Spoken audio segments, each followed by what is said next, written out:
Welcome back, everybody, to the Festus Fantasy Football Forum Week 17, Round 3 Championship Week. This is huge. This is the last week of the season. So much is riding on so many matchups, not only for first place, of course, but last place. It's going to be very interesting to go through that today and to also unpack the craziness that was Week 16. The playoff matchups were absolutely insane with huge legacy performances from some players, and we're going to get into that right now. Let's just start off here with kind of going through the consolation bracket. I Hate CMC had a bounce back week there. Bigger Than Black and White took down JaxyPad, officially eliminating Bigger Than Black and White from last place contention. So this was a pretty big game for him. The GOAT Squad falling to Chub Checker 93-90. This is really big because now, if the GOAT Squad loses next week and Chub Checker wins, there could be some last place implications. And also Team DD beating Thank You to Mar. This was huge for Team DD. However, it will come down to this very last week, and we're going to get into that in the next segment. These were the consolation bracket games. Now let's get into the playoffs. Starting off here with the number 1 seed taking on the number 4 seed. The Guardians of Your Mom's House taking down the Little Giants 151-128. The third matchup for these two teams this year, and it wasn't enough, unfortunately, for the Little Giants. The Guardians returning to the championship in back-to-back years, hoping to right many of the wrongs from last year. Let's just go through this game. I mean, look, the main thing that we can all see here is Breece Hall, 43 points. I gotta be honest, I thought he would have a good game. I said he'd have a good game. I didn't think he'd have that good of a game. I mean, 43 points, that's by far his best game of the season. That might be the best game of his career. And it just so happened to happen on the semifinal matchup for the Guardians. The Breece Hall and Amari Cooper trade that this team and Team Armani made earlier in the season, wow, did it pay some dividends. CeeDee Lamb, a great game. Ezekiel Elliott, a great game as well. This game was pretty much over on Monday. However, it did get a little bit dicey with Davante Adams having nothing, and then George Kittle getting off to a great start. Saquon Barkley put some cushion for the Guardians. George Kittle and the Little Giants definitely put up a fight. I think this loss fell on James Cook. I didn't think James Cook would have that bad of a game. The guy that has been carrying him the last 5 weeks, just nothing happened. Jahmyr Gibbs, as we can see, did really good. He did his part.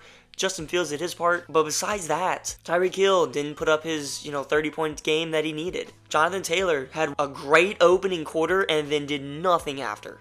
And he didn't get hurt, it's just nothing. Yeah, besides that George Kittle on Monday night, I mean, there's nothing that went the Little Giants' way. But when you put up 128 points and you lose, considering the league that we play in, sometimes that is enough. I mean, you look at it, it would have beat any other team this week besides Bigger Than Black and White and the Corrupt Giants. So it's just bad luck on his part, but it's great news for the Guardians. They pulled out their best win of the season besides, funny enough, week 14 these two teams played, and the Guardians put up 150 and still beat the Little Giants. PTSD for Brock. It happened to him again. The Guardians go 3-0 against the Little Giants this year, so great win for the Guardians. Little Giants, he had a great bounce back season. It so close to the championship. He had a great team, great run. But let's move on to the next game.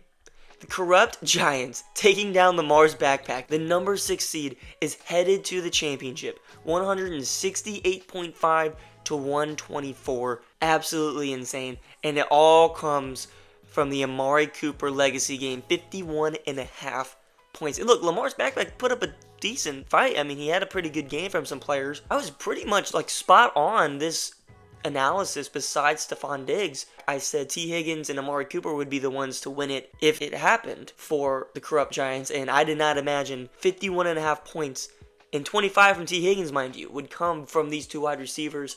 It's just absolutely insane these past 2 weeks, upsetting what was originally a Super Bowl favorite to then going up and upsetting the Super Bowl favorite. I know for me it was mine. This team looks absolutely unstoppable. And they put up 170 points without Travis Etienne or Noah Brown doing anything. I think it's fantastic.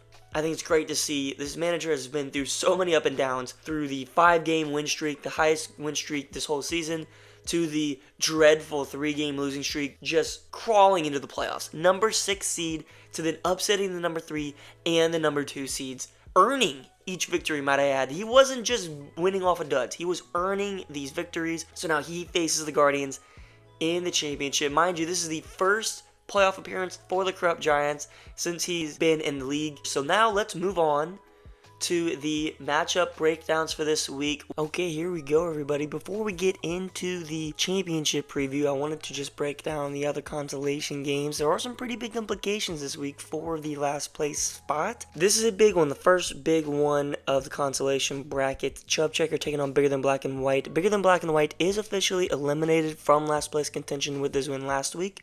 So this is going to be a big game for Chub Checker, okay? If he can win, that's going to cause a lot of problems for last place, okay? Because that means he has 7 wins total, and that is going to put in a lot of teams into some complications for last place. For Chub Checker, I don't see him winning this week just because I think Bigger Than Black and White's team is just too good right now. I mean, it's on fire. Everybody's really clicking. He has some pretty decent matchups with DeAndre Swift and DK Metcalf, Puka Nacua also. And although Chub Checker looks good, I mean, his team has been doing pretty well. I just don't think it's enough for Bigger Than Black and White this week. So I'd imagine last place is going to be, I think, 6 wins. So this is going to come down to a tiebreaker, I think. And I would assume, if we go into this next game here, it's going to be between Team DD and Chub Checker, who Team DD also has 6 wins. Winning 5 games in the regular season, winning the second matchup in this consolation bracket. Chub Checker currently with 6 wins as well, so these guys are tied. So it could really come down to, if you win, you don't get last. Now looking at it this way, I mean, Jaxie Pad, look, he's been eliminated from last place contention for a while now. He's good. He doesn't have to worry. However, if I'm Team DD right now, look, Russ in your starting lineup, buddy, I don't know if you realize this, but he is not going to be playing on Sunday. He got benched. Drake London currently sitting. I wouldn't do that. I would personally play Drake London this week, stay over George Pickens or Ty Chandler. Honestly, either one. That's just me, though. I mean, it's a must-win week for Team DD. It's a must-win week for Chub Checker as well. And also, this is where things can get really fun. Thank you to Demar taking on the GOAT Squad. Heavy projection totals are favoring the GOAT Squad right now, and that is because Sam Howell, who's currently in the starting lineup for Thank You Demar, isn't going to be playing on Sunday. At least I don't think. I mean, he got benched. He's been playing terrible. Jacoby Brissett's clearly better. Dalton Kincaid also, he's not involved anymore at all. Hopefully you start a Conquo. And for the GOAT Squad, I mean, look, Jalen Waddle, not going to play. Cortland Sutton, not going to play. Here's the thing. Although the GOAT Squad has 7 wins in the regular season, he has not won a game in the consolation bracket. So he's still sitting at 7.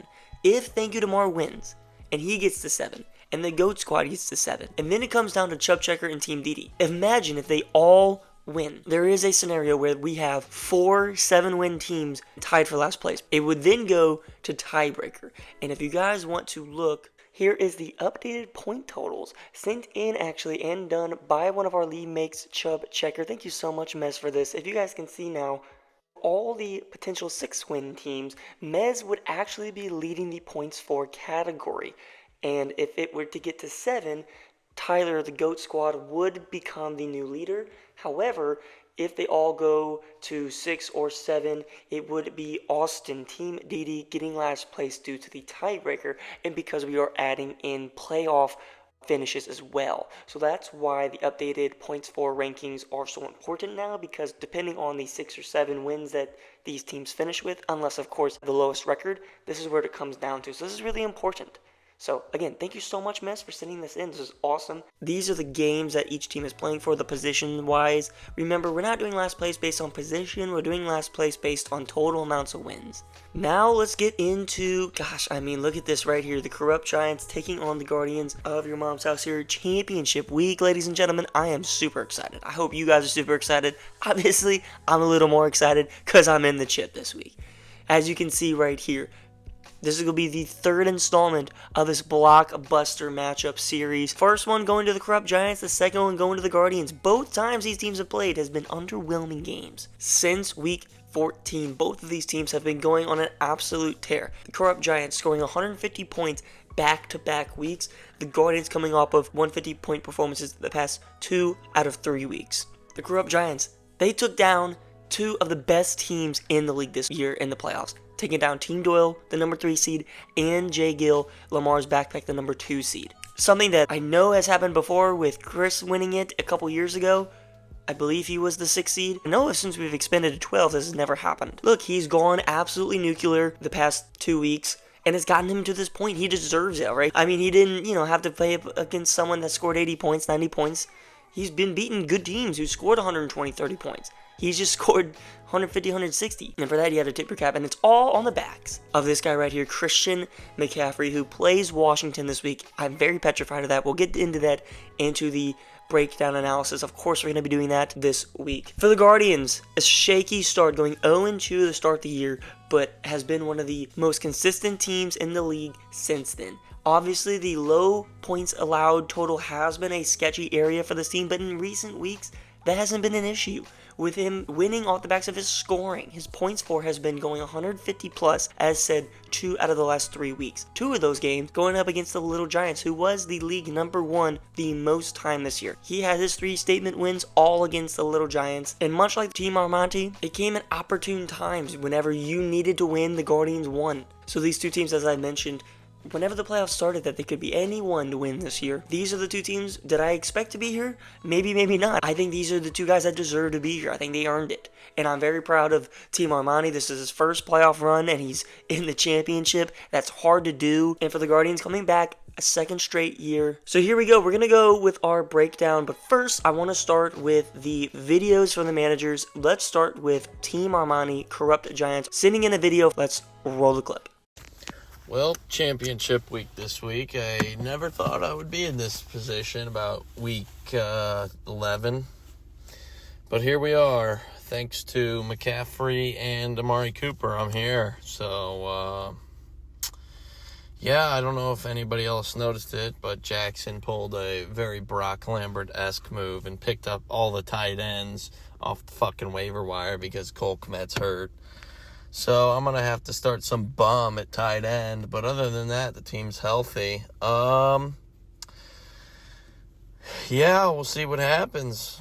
You know, could go either way. But Jackson's team is a lot more defined, I would say. A lot more deep. And I have to hope that T. Higgins and Amari Cooper and all my other players pop off like they've been the past 2 weeks. But we'll see what happens. Thank you so much. Thank you for your service. Now let's get into the Guardians manager video, which is technically me, but we're going to act like it's still, kind of fun. Anyways, roll the clip. All right, everybody. Jack's checking in. Currently just waiting in the car while Aaliyah does some girly things inside the store or whatever we're at right now. Look, heart to heart, from me to you guys, this is a huge week for the Guardians. A huge week to right the wrongs of last season because, we're still hurting and we're going to be hurting for a while. But if there's one thing that can help that pain go away, that can avenge that team that we had built last year, it's this. It's this moment. We worked so hard all season. We've been through ups, we've been through downs, controversy, criticism, and we've handled all of it to the best of our abilities.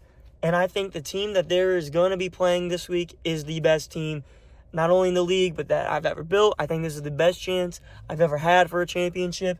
As you guys know, I've never won this league, and it's honestly one of the big goals. So this is a huge opponent in Tony, and I have the utmost respect for him because, he's a 6th seed right now competing, and I'm not going to take that lightly at all because I've seen the power of Christian McCaffrey. I've seen the power of his team, and it fucking scares me, especially going up against Washington.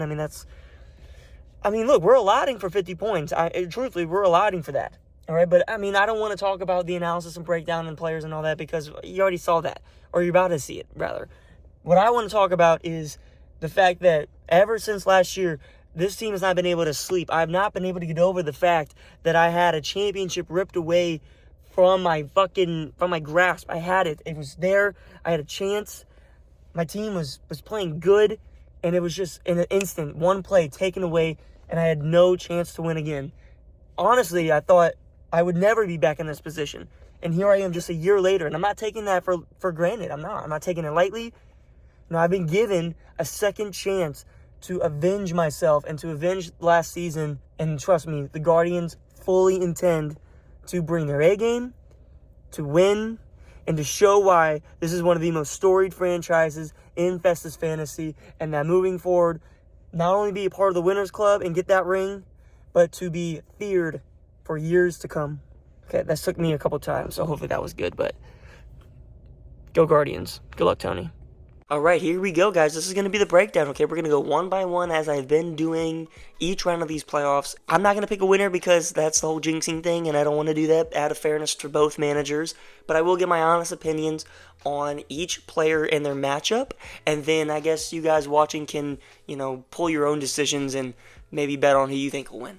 So let's start off here with the quarterbacks. Jordan Love going up against Minnesota on Sunday Night Football. It will be interesting to see if he starts Jordan Love. I know Kyler Murray has a higher projection line, which maybe that's something to consider going up against Philadelphia. But Jordan Love against Minnesota, I don't hate this. I mean, Minnesota has been pretty good against pretty good defense, I should say, the past few weeks. Maybe that's something to kind of monitor. But being the QB6 on the year, man, what a pickup for the corrupt Giants. Whenever Kirk Cousins went down, I mean, a lot of uncertainty happened with this team. I mean, not knowing a good quarterback, not having a stable quarterback, for sure. But being able to pick up the quarterback 6 off of waivers at a time where it was really crucial to do that. Very impressive stuff there. I would say that's a decent matchup. I don't know for sure. But when you look at it against the Guardians quarterback Tua going up against Baltimore, I mean, this one is personally really freaking me out. I mean, look, you got Baltimore who's been playing out of their mind on defense. Hopefully, I mean, look, Geno Smith on the bench right now. Maybe there's another quarterback out there that can be picked up off waivers. So we'll see who gets the start. I think it'll be Tua. That might be stupid, but I think Tua's the guy. I gotta trust Tua, and he always plays good against Baltimore. And I get it's a different Baltimore team, but maybe that counts for something. I don't know. I will give this right here, this QB matchup to Jordan Love. I just think it's going to be bad from both quarterbacks. I think he's just got a slightly better matchup in Minnesota. Next up, Travis Etienne versus Breece Hall. Now, Travis Etienne has Carolina this week. Carolina gives up the most rushing touchdowns to running backs this year, and he is position ranked 4. Look, it's the 4th best running back, but he's been terrible these past few weeks, as you guys have noticed, I'm sure. Going up against Breece Hall against Cleveland, atrocious matchup. Coming off of 43 fucking points. Legacy game from Breece Hall. I love him. Going up against Cleveland, though, I don't love that. He is now the running back 5, which is hilarious because he was not even in the top 12 until last week. Will he get over projection? I doubt it. I mean, he's going up against Cleveland. The only thing that's going Breece Hall's way is that it's a primetime game where, as I kind of predicted last week, you're not playing for anything now, so you can kind of just play loose and have fun, and that's what the Jets did last week. It was a fun game against Washington, and Breece Hall had the best game of his career.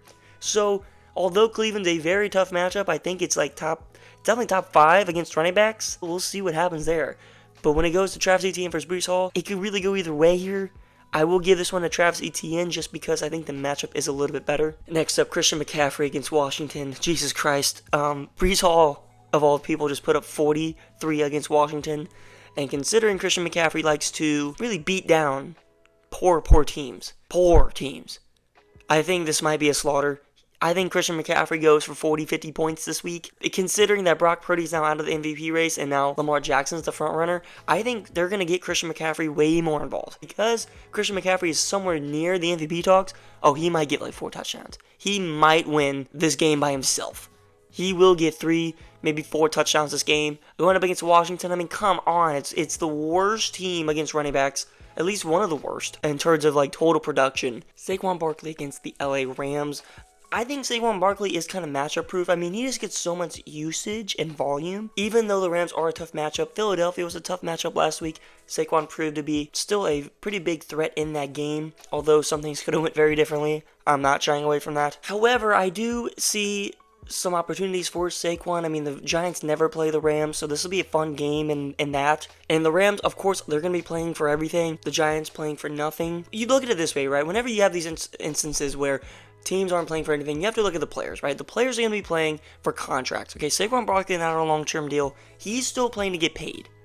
Okay, that's the only reason he's still playing, because he's not on a long-term deal, and he needs to really build his resume and continue to do so. It's already fantastic, but just to show that he can continue to do this production for other teams or the team moving forward, he needs to get paid. He has to work extra hard now. The Rams, tough matchup. The only thing I can even begin to think to myself is Saquon Barkley is going to do good because he wants to get paid. It's one of those things. He has to, right? Nevertheless, Christian McCaffrey, look, going up against Washington, he's going to win this for sure. He might win the MVP because of this game. And that's, oh my God, that fucking sucks. Okay. T. Higgins against Kansas City.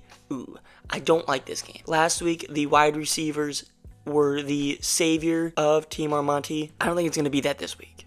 Just being honest. I think it'll go back to the running backs this week because Ja'Marr Chase most likely going to play Kansas City this week, coming back. Gonna reserve T. Higgins back to that wide receiver 2 role, which is still good. I'm not downing that at all. But the Chiefs have been so good on pass defense this year, and I really don't know why. They didn't give up a single completed pass for 3 quarters last week. You don't do that in the NFL. I get it, Aiden O'Connell sucks, but even the worst quarterback could do that. You could get 1 completion a quarter, 100%. The Chiefs didn't allow that. So that's really concerning for T. Higgins because when you're going up against a motivated team like the Chiefs, a get-right game potentially for the Chiefs, you're going to have T. Higgins walk in there and Ja'Marr Chase and Jake Browning, not Joe Burrow, Jake Browning. I mean, maybe this is where the legend of Jake grows, but I don't think it's going to happen. I think it's going to be probably a shutout. CeeDee Lamb, though, against Detroit, this is going to be a good game. I am very excited for this. I already know and expect to be down because of the running backs. This is where the Guardians make their money. CeeDee Lamb in a potential shootout against Detroit. Both teams are going to be playing for a lot. I mean, they need to win the number 1 seed. It's wide open right now with the 49ers losing last week. Both Detroit and Dallas can win the number 1 seed. So they have a lot to play for. It's at home. Cowboys love to play at home. And CeeDee Lamb is going to do something.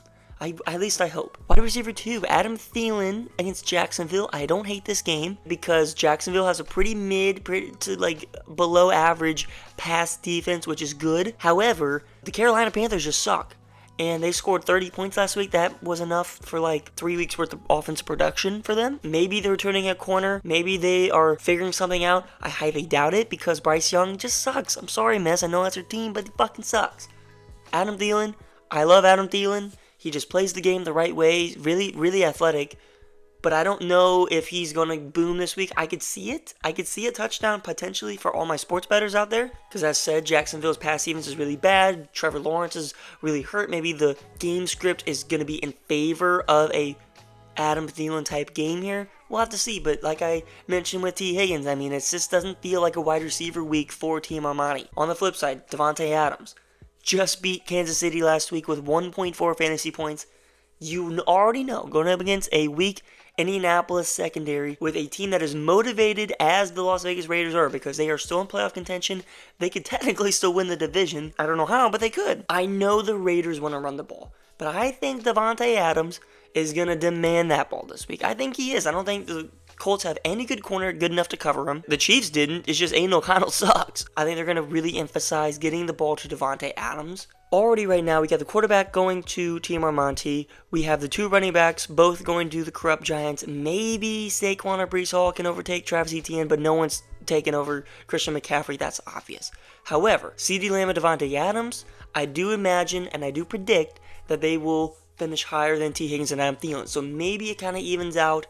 Maybe it's going to be, at this point, obviously no quarterback play. So just for these top 4 players, maybe it's pretty even going into the tight end matchup here where we have Cole Kmet, who is currently injured. I don't think he's going to play. It was a pretty bad knee injury on Sunday going up against Atlanta nonetheless. Look, Cole Kmet is fucking awesome. And he's been Justin Fields, besides DJ Moore, his favorite target, which is really good to see because, I mean, everyone thought he was just more of a blocking tight end, but he has really gotten to show his deep threat abilities, which is rare from a tight end. However, like I mentioned, he is injured. So he went off and picked up Tyler Higbee this week, started him against the New York Giants.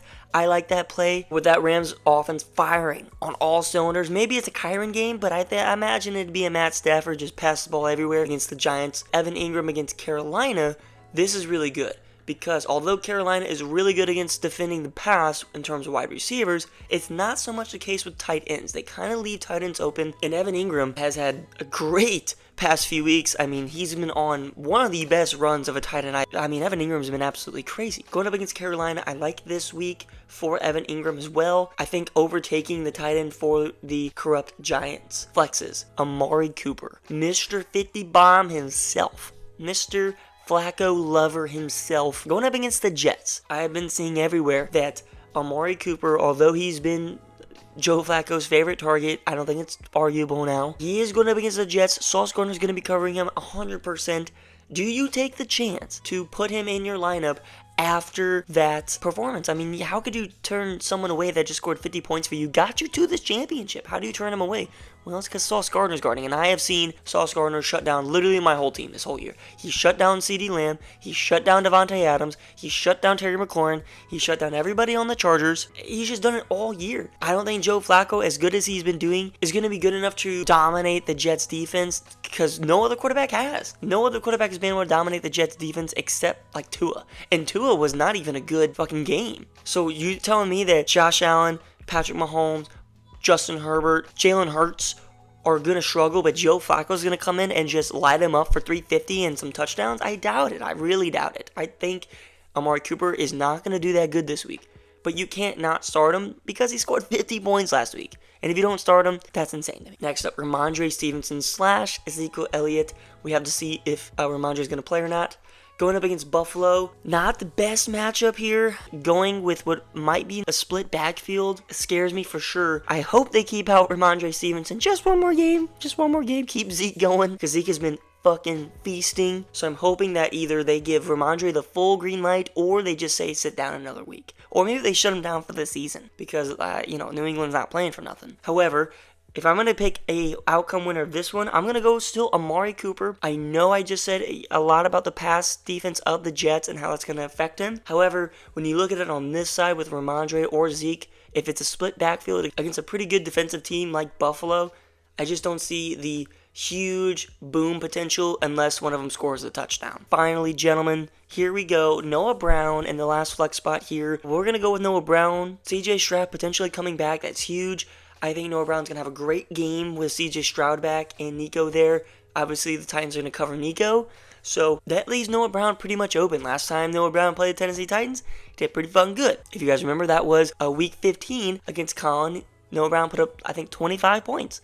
So very encouraging signs there, especially now with CJ Stroud coming back. I think Team Armani has a lot to look forward to with this play here. On the other side, Terry McLaurin going up against San Francisco. I think, and I'm so praying that Jacoby Brissett starts over Sam Howell. Look, I get it. The Washington Commanders' O-line's terrible and the offense is terrible. But Jacoby Brissett is such a better quarterback than Sam Howell. It's atrocious to watch. I tried to get rid of Adam Thielen to not watch Panthers games, but now I gotta watch fucking Commanders games. And that's almost just as bad. Almost. Still not as bad. Again, I apologize. No offense to Mess. I'm hoping that McLaurin, with the season winding down, with how atrocious it's been this year, can maybe salvage some fantasy production and just some stats for himself, maybe. And I will give this one to Terry McLaurin because I do think San Francisco, although a much, much better team, I think being on the road, maybe the defense isn't really moving as well. Ever since Jacoby Brissett has been playing, Terry McLaurin has been doing a lot better. So guys, that is pretty much it. I mean, there's my analysis of the players for this game. Let me know in the comments what you guys think of this matchup here. Who do you guys think is going to win? Who do you guys think is going to get last? Remember, we have 3 or 4 teams here going for last place this week. There's a lot of stuff on the line. This is a huge week for fantasy, the biggest one of the year, obviously. And it's very sad. It's very sad. I don't want it to end. I know a lot of us don't want it to end. But we made it. 17 weeks of playing. And now it's finally here. I want to thank you guys for watching. Please be on the lookout for the awards video coming out hopefully on Saturday or early next week. Maybe that'll be like the last hurrah for the season. Or maybe I'll do something else for whoever wins and whoever gets last. Again, I'm going to be doing a last place interview at the Waffle House while we do the challenge. That'll be fun. Sitting there and have a couple waffles with the loser. And I'll maybe even have an interview for the winner of the 2023 Festus Fantasy season. So I want to thank you guys so much for watching. Again, leave in the comments who you think is going to win. Leave in the comments who you think is going to get last. With that being out of the way, good luck to the Corrupt Giants. Good luck to the Guardians of your mom's house. Good luck to Chub Checker, Team DD. Thank you to Mar and the GOAT Squad. Thank you all for watching, and I'll see you guys, I guess, on the other side.